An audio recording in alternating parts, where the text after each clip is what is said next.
Hammalarimizga, ota-onalarimizga shunaqa uylar sovg'a qilish nasib qilsin. Navbatdagi hashamatli hovlimizni obzor qilish uchun kelganmiz.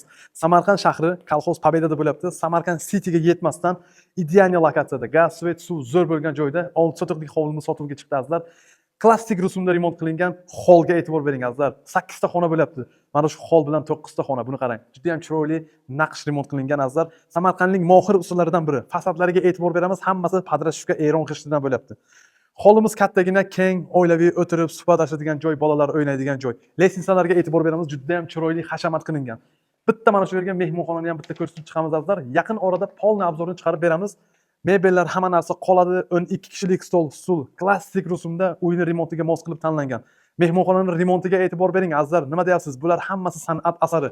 Shu uyni sotib olganingizdan keyin qaysi do'stlaringizni chaqirib shu yerga mehmon qilardingiz?